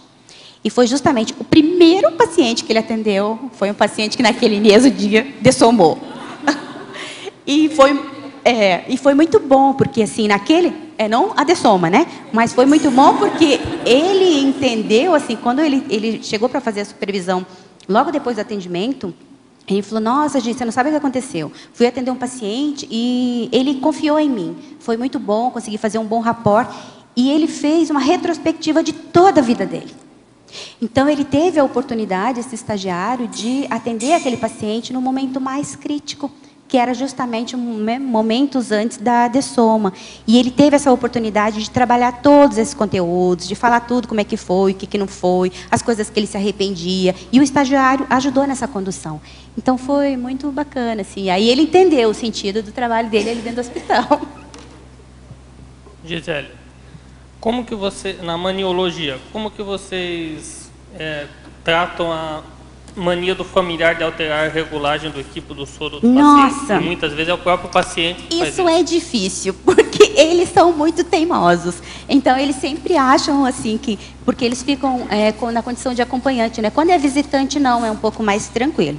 Mas o acompanhante, ele começa a entender um pouquinho mais da rotina do hospital e de como as coisas são feitas e tudo. E eles acham que eles já entendem. Então, assim, se o soro está lá pingando num ritmo, ele acha, não, mas isso aqui não está muito devagar, ele vai, isso aqui está errado. Eles vão lá e mexem. Daqui a pouco, não, isso aqui está indo muito rápido. O tempo todo. Então, assim, praticamente todos os dias isso acontece. Então, a equipe da enfermagem ela fica sempre muito atenta, porque eles começam a achar que eles já entendem daquilo ali e eles mexem mesmo. Isso daí é difícil. E, às vezes, assim, eles acabam de acertar a regulagem, viram as costas, o familiar vai lá mexer. É incrível isso, mas é difícil. Mas a gente sempre tenta mostrar a importância, né, de não mexer em nada, né, deixar que a equipe responsável faça isso. Mas é difícil, é igual a questão da alimentação. Eles sempre acham assim que o paciente está com fome, que aquela alimentação não está adequada. Eles trazem, já teve cirurgia que foi cancelada porque eles trouxeram pastel frito escondido dentro da bolsa. Então, porque eles acham que o paciente está com fome. E aí, aquela alimentação sem sal, daquele jeito, aquilo ele não vai alimentar. Então, é um trabalho constante que a gente tem. Professora Gisele, parabéns pelo verbete. Isso é Isilda, lá de São Paulo. Obrigada. Pela minha experiência pessoal, sendo paciente ou acompanhante, sei da importância desse atendimento diferenciado. Em parafatologia, página 2, quinta linha, a percepção da Consim em situação de coma projetada durante a assistência à família. Comente, por favor. Já tive uma experiência, a gente até falou sobre a questão da sinalética energética e parapsíquica, e é muito importante na hora que você está atendendo uma família, de você ficar atento para tudo o que está acontecendo no ambiente.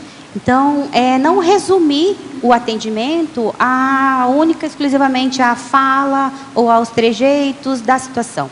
É você estar atento para tudo que está acontecendo. Então, tem amparo, quem são as presenças que estão ali, extrafísicas, multidimensionalmente, o que você percebe, porque isso ajuda na maneira como você faz o acolhimento.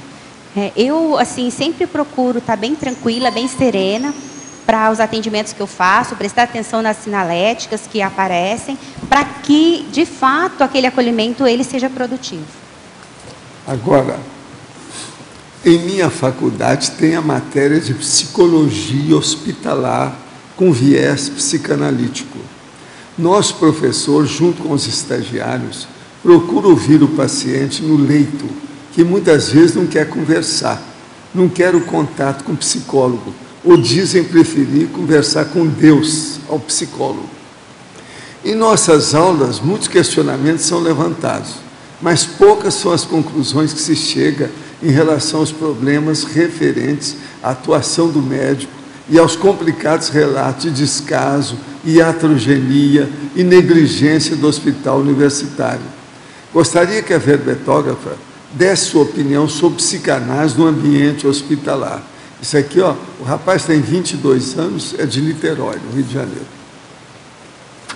A professora Adriana, que está aqui do meu lado, ela foi minha professora de psicologia hospitalar, e é claro que ela influenciou bastante, né, por essa vontade de fazer o estágio no hospital e depois, de fato, de me encontrar dentro desse trabalho, sentir muito prazer e muita satisfação em fazer esse trabalho. E eu vejo assim, eu recebo estagiários de todas as linhas, né, dentro do hospital. A gente tem muitos livros que falam sobre a questão da psicanálise, do atendimento psicanalítico dentro do hospital.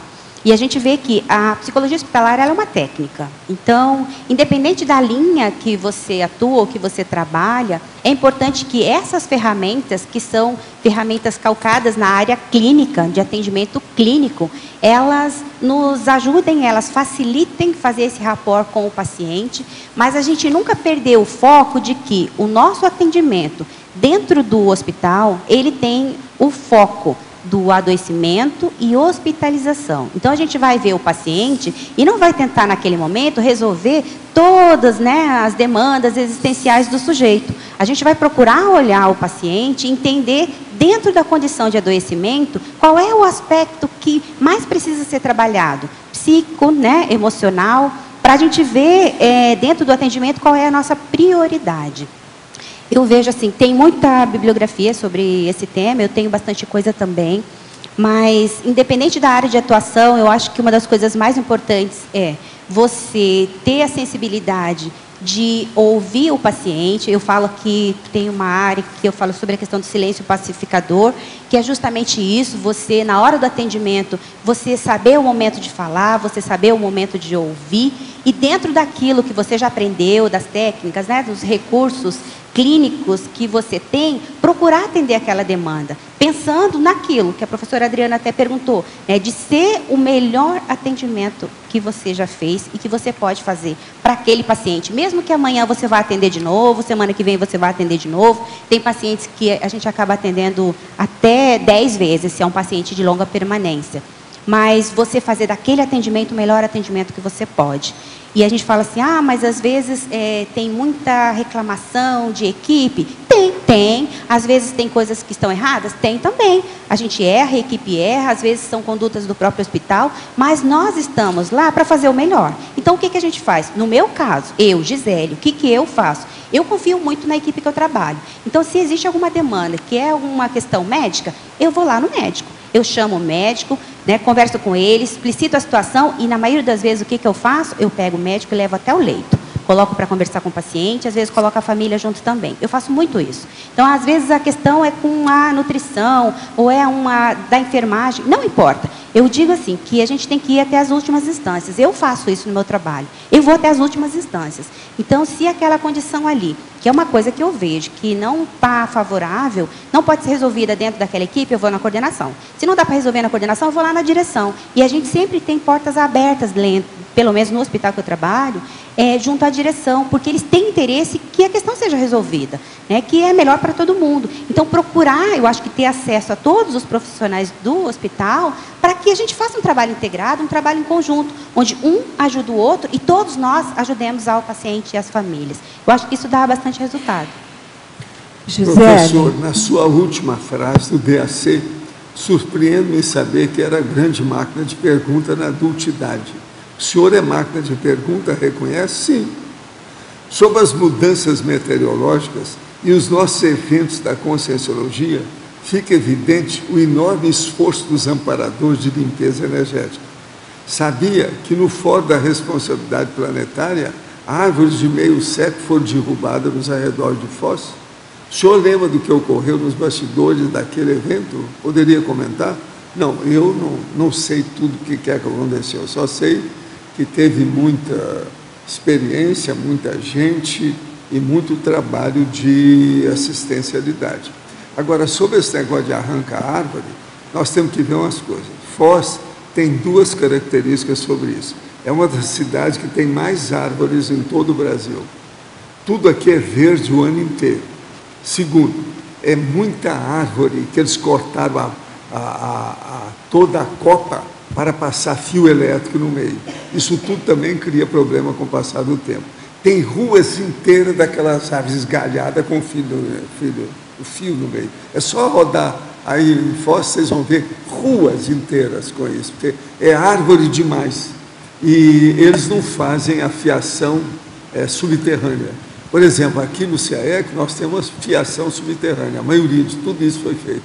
Agora, isso foi feito quando nós viemos para cá. Em 95, eu falei assim, coloca as fiações debaixo da terra, tudo que puder, para não criar problema conosco. É tanto que nós nunca tivemos problema muito grande aqui dentro. Tem na rua.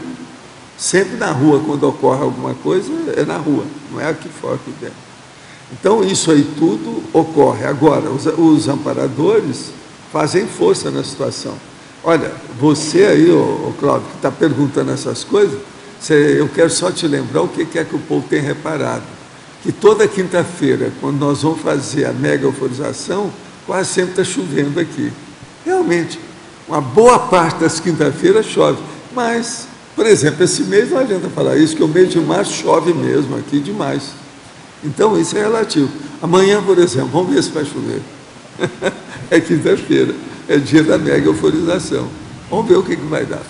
É uma coisa para observar. Gisele. Pois não. Você permite, Rose? Diga, Tânia. Muito obrigada. É na primeira página, na primeira folha, de baixo para cima, na fatologia, 7ª linha. A atitude do distanciamento crítico do psicólogo hospitalar. Você podia desenvolver isso? Eu expliquei um pouquinho sobre isso no início da tertúlia. O distanciamento crítico é um conceito, ele é bem trabalhado pelo Angerame Camon, que é um psicólogo hospitalar, que tem muita contribuição, muita coisa boa dentro da área da psicologia hospitalar. E é justamente você se colocar no lugar do outro, né, a questão da empatia, mas você não sofrer com o outro. Então, assim, se você entrar dentro, né, do sofrimento da pessoa que você está atendendo, e os dois sentarem ali e começar a chorar, a gente não vai conseguir ajudar. Eu já acompanhei situação assim, em que a equipe que estava atendendo, ela ficou tão mobilizada e tão sensibilizada que eles estavam chorando. Aí eu falei, gente, como é que a gente vai conseguir ajudar dessa forma? Então, você tem que entender o outro, né, ver a situação, mas não entrar dentro do sofrimento do outro. Procurar estar o mais tranquilo possível para você esquecer de você. Você não é um foco do atendimento, né? É o paciente, é a família, para que você consiga, sim, de fato, fazer um bom atendimento. Então, ok, muito obrigada. Rose, obrigada também. Gi, aqui na página 1, fatologia, penúltima linha. Você pode falar o que é essa calosidade profissional gerando indiferença? Ah, sim. Esse é um conceito que é bem usado dentro da equipe da saúde, que tem relação com frieza. Então, por isso que fala calo, né? Calo é aquela coisa que vai ficando dura ali, que já não tem mais sensibilidade. E a relação é justamente com isso. Então, algumas vezes a pessoa ela tem jornada dupla de trabalho, isso não é uma coisa rara de acontecer, acontece muito, e a pessoa trabalha em vários lugares e ela descansa muito pouco. Então, o que acontece? Com o tempo, ela vai ficando tão mecânica, tão artificial, tão robotizada, a forma como ela trabalha com as suas funções, que ela esquece de olhar a pessoa. Então, é a despersonalização que a gente fala. Ela vê a doença, ela vê o doente, mas ela não vê o seu Antônio, a Dona Maria, né, que está ali e que está na condição de adoecimento. É como se ela assumisse uma carapaça e ela não se envolve mais, ela já não tem mais esse sentimento mais fraterno, um olhar mais paciencioso, ela deixa de ver a pessoa. E aí a gente fala que essa pessoa precisa de ajuda, né? Às vezes ela está no estresse agudo, às vezes ela já está numa condição da síndrome de burnout e ela precisa de fato de ajuda. Gi, você comentou aqui na fatologia mesmo sobre o clima organizacional do hospital. O que você poderia falar ainda da tua experiência com relação ao ambientex do hospital? Eu vejo assim, é igual a casa da gente. Se nós temos uma casa organizada, limpa, se nós temos um cuidado com as coisas na hora de arrumar, isso vai se refletir no ambiente extrafísico. A mesma coisa em relação ao clima do hospital.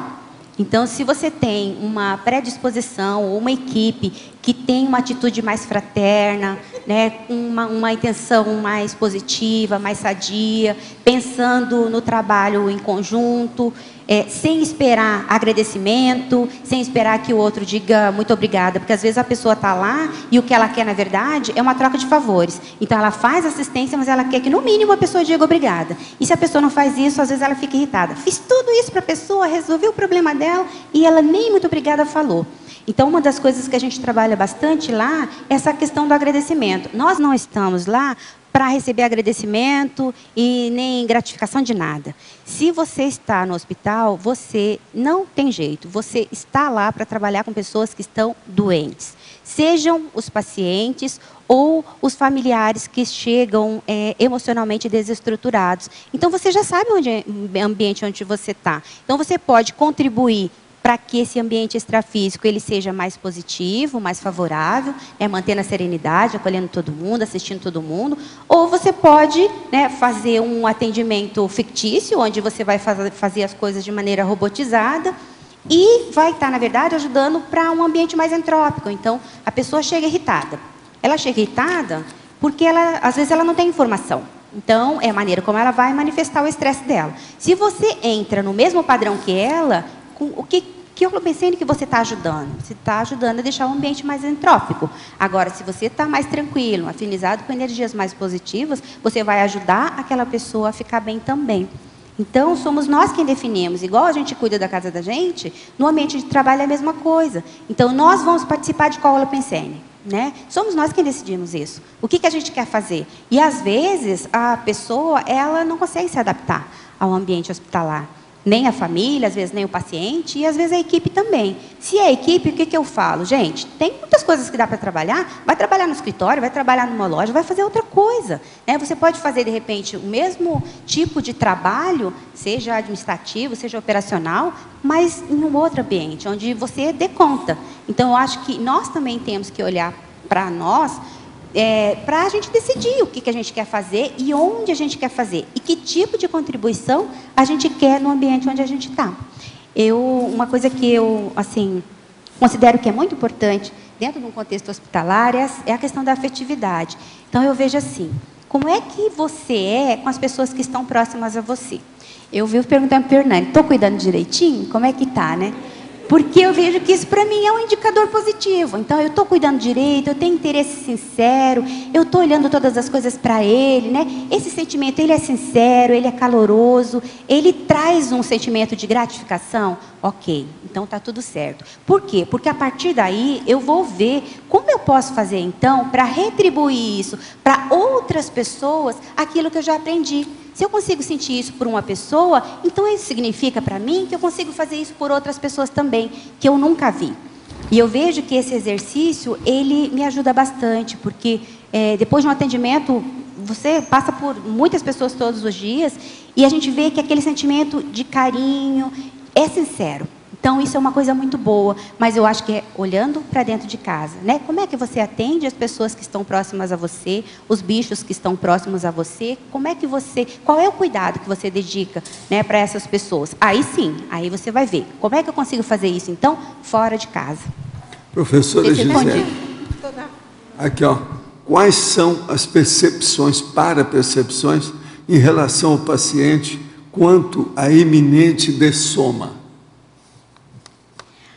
A gente percebe, existem algumas sinaléticas e a própria pessoa, às vezes, dá esse indicador, a gente percebe, às vezes, pelas energias, e algumas outras vezes nós percebemos que parece que o paciente ele não vai embora porque existe alguma pendência que está acontecendo. O que nós procuramos fazer, então?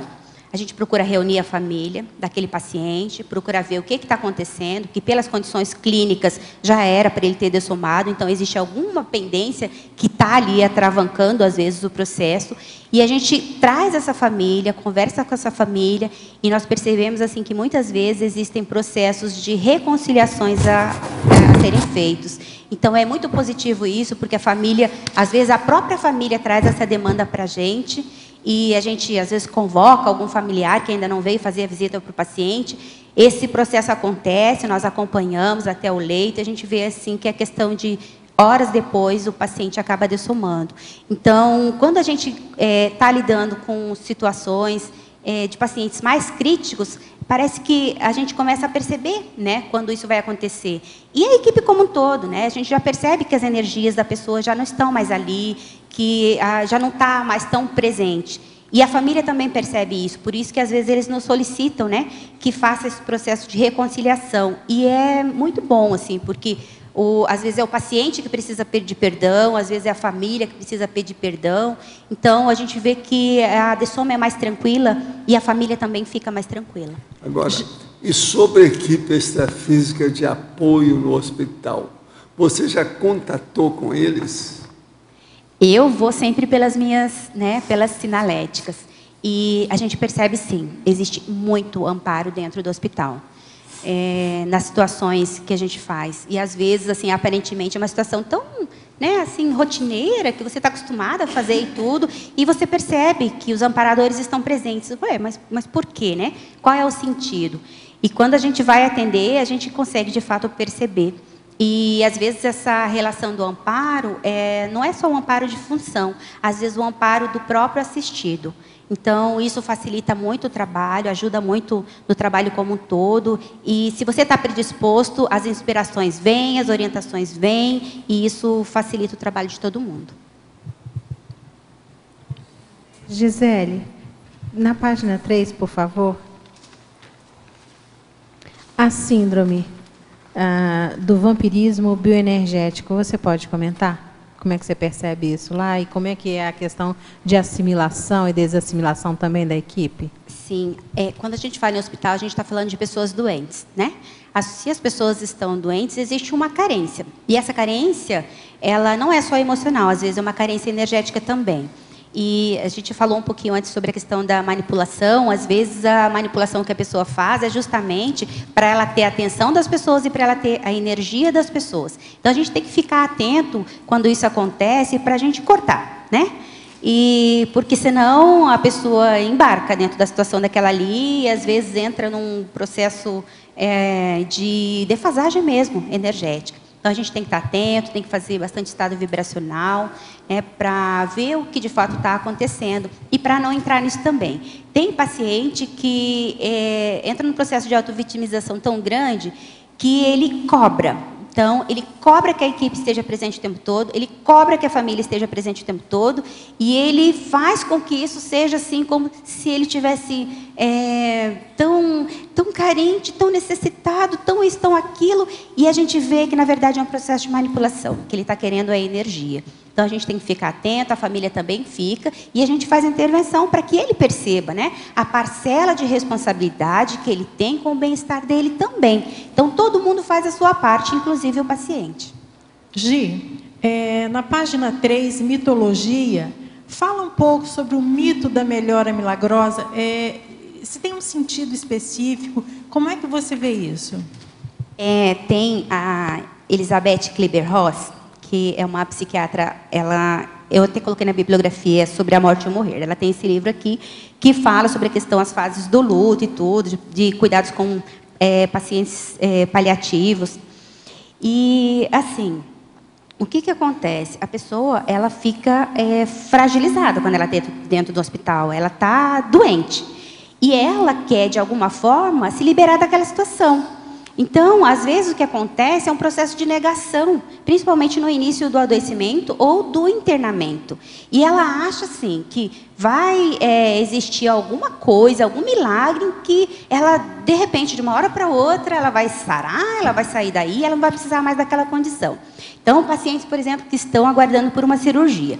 Eles falam, não, mas eu sei que eu estou assim, mas existe um Deus que vai me curar, ou alguma coisa que vai acontecer, ou um remédio que alguém vai trazer, e que, do nada, a pessoa vai melhorar. Mas, na verdade, é o processo de negação que ela se encontra, porque ela não conseguiu entender ainda o processo de adoecimento que ela está e quais são as fases que ela vai ter que passar para que aquilo seja amenizado, que a pessoa ela encontre a recuperação. Então, isso é bem comum dentro do hospital, da pessoa, né, tentar encontrar alguma coisa milagrosa para sair daquela condição, até ela chegar num processo de aceitação do adoecimento, onde ela compreende o que está acontecendo com ela, qual é a parcela dela de responsabilidade em relação àquilo, como ela pode ter qualidade de vida, né, entre aspas, mesmo convivendo com aquilo, porque às vezes é uma situação que não tem mais volta, né, que não tem retorno, e ela vai ter que aprender a lidar com aquilo. Mas como ela aprende a lidar com aquilo de uma maneira mais positiva, em que ela não demande tanto a família, e que ela consiga também assistir a família, mesmo estando doente. Oi, Gisele. Você já falou um pouquinho, mas eu queria que você falasse um pouco mais dessa questão de como que ajudar os outros membros da equipe a ter também um acolhimento hospitalar melhor, né? Você falou um pouquinho, mas fala um pouco mais, assim, explica como é que você atua, se tem a possibilidade de ter grupos ou é uma coisa mais um a um, como é que é? Dentro da psicologia hospitalar, nós fazemos o atendimento, tanto o atendimento para o colaborador, que precisa de um atendimento mesmo psicoterápico, né? E também dentro das equipes de trabalho.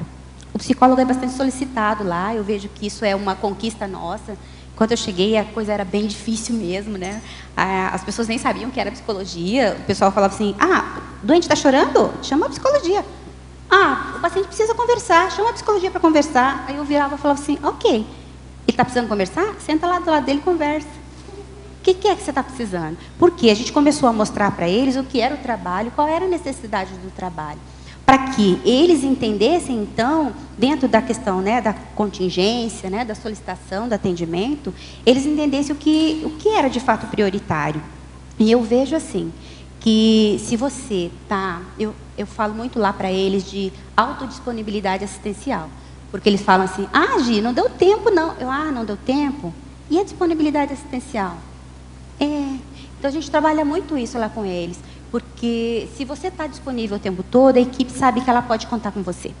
Então, assim, na semana passada, na sexta-feira, a gente estava numa condição um pouco difícil lá, porque tinham 3 atendimentos de óbito para fazer, ao mesmo tempo. E só eu de psicóloga. Mas eu achei muito bacana, porque, assim, quando a equipe confia em você, e ela sabe que você vai estar para ajudar, você vai assistir, enquanto equipe, a gente vai ajustar as coisas de uma forma em que você consiga fazer tudo. Eu consegui fazer os 3 acolhimentos. Então, o que eu fazia? Eu ia lá, subia, atendia. Enquanto estava, né, cuidando lá do corpo, para poder levar a família para verificar, eu descia, acolhia outra família. A gente agendou a questão do horário para fazer o terceiro atendimento. Então, a gente consegue fazer isso junto. Mas porque eles sabem que eu vou ter disponibilidade. Se eu dissesse assim, não tenho tempo, porque eu estou atendendo um acolhimento, não dá para atender os outros 2. Não, dá para atender. De que forma a gente vai atender? Então, está disponível para o outro. E quando eles confiam na gente, você, de fato, consegue fazer a assistência, porque eles estão predispostos, estão abertos para a assistência. Você está dando um exemplo, né, da disponibilidade para eles. Muito bom. É isso. A gente ensina pelo exemplo, eu digo assim, lá o tempo todo, que a gente ensina pelo exemplo aquilo que a gente é. Não adianta você querer cobrar da pessoa que está chegando ali, né, que ele esteja bem, que ele esteja tranquilo, se você não faz isso. Então, é pelo exemplo que a gente ensina. Gisele, você podia falar na politicologia, Política Nacional de Humanização do Sistema Único de Saúde, Humaniza SUS, já que tem tantas reclamações do SUS de todos os dias? É que assim, nós temos muitas dificuldades em relação... o SUS é para todos, né? A saúde é para todos, ela é universal. Mas nós sabemos que existem muitas dificuldades. E, às vezes, desvios de verbas mesmo, né? Que não vão para a saúde. Às vezes, a falta de comprometimento da própria equipe em relação ao trabalho. Mas existe um trabalho que a gente vê que não acessa todo mundo, mas que existem muitas pessoas predispostas em todas as áreas, que são as comissões ou os GTH, os grupos de trabalho em humanização que acontecem dentro do SUS. E eu vejo isso como uma prioridade. Eu estou na coordenação há 2 anos de um trabalho assim, e eu vejo o resultado daquilo que a gente faz, às vezes de maneira totalmente silenciosa. Então, assim, você chega lá, está o nome do paciente do leito, o nome do médico e tudo, e você chega, oi, seu João, dona Maria, mas não era assim antes. Então, era assim, o 505, o 712. Gente, aquilo ali é uma pessoa, não é um leito. Né?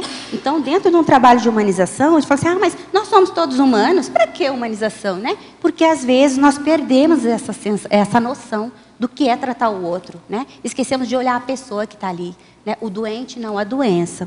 Então, ajuda bastante, eu acho que existem muitas pessoas que têm interesse nisso. Lá a gente tem gente desde a área da higiene e limpeza, da medicina, da nutrição, de todas as áreas, que tem interesse e que entende a importância disso daí, né? Agora, é claro que dentro de um trabalho, num hospital SUS, né, que tem atendimento SUS, um trabalho mais organizado fica muito mais fácil, né? Porque você tem, então, uma valorização da equipe que está ali na direção do hospital para que você faça o trabalho. E a gente sabe que isso não é realidade em todos os hospitais, infelizmente. Eu queria só falar uma coisa assim, para vocês, que todas as vezes que eu entrava aqui dentro do tertuliário, eu me sentia extremamente incomodada com aquela plaquinha que está ali no começo, porque eu sempre tive muita dificuldade de falar aqui, a Adriana sabe disso, porque foi ela que me ajudou muito com esse verbete. E eu falava assim, mas eu não vou conseguir falar, eu não consigo fazer pergunta nenhuma na tertúlia, eu morro de vergonha, como é que eu vou fazer isso? E isso era uma dificuldade muito grande para mim, que me trazia muita ansiedade.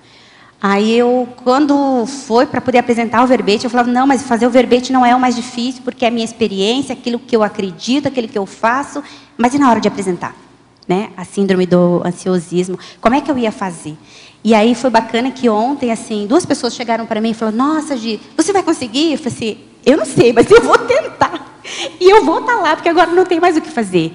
E elas falam, não, mas então, puxa vida, eu também vou fazer. Então, fiquei bem contente com isso. Não foi preciso levar você para o hospital para psicólogo hospitalar tomar conta de você. Porque não, eu achei que eu não ia conseguir, eu estou aqui. E eu agradeço a todo mundo que me ajudou, o pessoal da Bebertografia.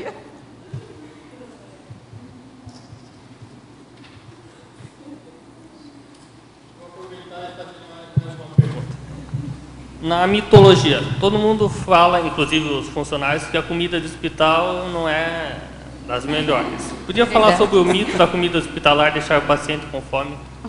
É que assim, eles acham, principalmente os pacientes, que aquela comida ali, ela não está alimentando. Então, eles estão acostumados a comer bife, batata frita, coisas que são, né, mais da rotina dele. Quando ele chega dentro do hospital, ele vai comer o quê? Ele vai comer aquilo que a nutricionista prescrever, porque é aquilo que ele precisa, o que é necessário para ele. Então, às vezes, aquele monte de coisa que ele come não é adequado, né, para a situação dele, principalmente para a situação de adoecimento dele. E a gente já tem, às vezes, até reclamação de paciente que é diabético e ele quer comer aquilo, mas ele não pode, né? Então, às vezes, a gente tem que chegar, informar, esclarecer, mas eles sempre pensam que eles estão com fome. Não, mas isso aqui não é, essa quantidade é muito pouco, eu estou acostumada a comer 3 vezes mais disso daqui. Mas o 3 vezes mais não é o adequado para ele, mas ele está habituado, então isso faz falta, né? Então, eles sempre têm essa sensação de que eles estão com fome. Agora, ó, José, você já está dominando o speech da apresentação do verbete. Então, agora nós queremos mais 100 verbetes da sua parte. A gente aprovou plenamente mais 100 verbetes. Você está de acordo? Não? Pois é, então, acabou. Ó, o João Aurélio, o João Paulo falou, fim de papo. Tá certo? De modo que você fica devendo mais 100. 100 que eu estou falando é com C, tá? Os nossos comerciais, por favor. Obrigado. Hoje tivemos 46 assinaturas no livro de presença, 26 perguntas presenciais e 26 perguntas online. Os recados são da Marta sobre oficina de reciclagens prioritárias, a Marlene sobre técnica de mais um ano de vida, Nazaré sobre o acoplamentário, a Christian e a Judite sobre o Congresso de Intermissivistas e a Cristiane sobre o curso Definição da Especialidade Pessoal. Boa tarde a todos. O Colégio Invisível da Ressexologia convida-os para participar da oficina gratuita Reciclagens Prioritárias. O objetivo é estimular os participantes na identificação das reciclagens prioritárias para otimizar o alto desempenho proexológico. Esse evento vai acontecer no dia 17 de março, no próximo domingo, das 15 às 18 horas, aqui no CAEC. É só comparecer e participar dessa oficina. Obrigada e até logo. Boa tarde. Nosso convite é para o curso Técnica de Mais um Ano de Vida. É um curso que favorece a aceleração da história pessoal.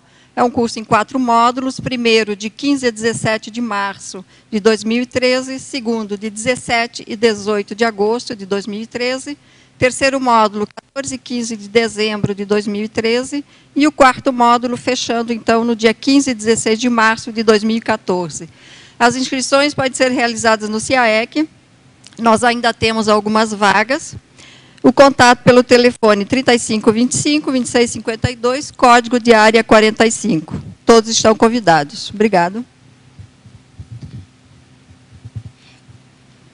Boa tarde a todos. O CAEC convida você para participar do Acoplamentário. A próxima turma é neste final de semana, do dia 15 a 17 de março, com a temática Maturidade Parapsíquica. Os EPICONs são Adriana Lopes, Moacir Gonçalves e Amin Lascani. O CAEC, no momento, preparou uma série de promoções, que são pacotes que voluntários e alunos em geral podem adquirir e realizar mais de um acoplamentário, que é o mais indicado para o desenvolvimento parapsíquico.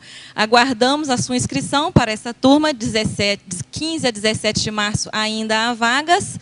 Maiores informações na Secretaria do CAEC. Obrigada. Boa tarde a todos. Nós viemos, em nome do CAEC e da APEX, convidar os tertulianos e teletertulianos para o segundo congresso Internacional dos Intermissivistas. Esse curso ele vai ser realizado aqui no Discernimento, em Foz do Iguaçu, nos dias 12 a 14 de julho. E o curso contará com 13 congressistas e também com um campo bioenergético. Nós chamamos a atenção também, né, para a novidade nesse congresso, que é a participação via EAD, né? Ou seja, além da forma presencial, você pode acompanhar o congresso ao vivo de sua casa, né? Para maiores informações, procure a recepção do CAEC ou pelo telefone 45-3527-2652. Muito obrigado. Boa tarde a todos. Hoje, no verbete do DAC, a gente teve um tirateima com 13 perguntas, e a segunda foi: desenvolvo a AutoProex? Gostaria de acrescentar mais algumas questões. Em qual especialidade proexológica? Você se considera especialista em quê? Tem consciência do megatrafor que sustenta essa especialização? E qual seria o público-alvo da sua Proex? Essas questões serão debatidas e respondidas no curso Definição da Especialidade Pessoal. Estão todos os convidados, são 4 módulos, e as inscrições podem ser feitas na recepção do CAEC. Obrigada. Para amanhã, teremos o verbete Dicionário Cerebral Verponológico. A especialidade é Polineurolexicologia, de autoria do professor Pedro Fernandes. Obrigado pela sua presença e até amanhã.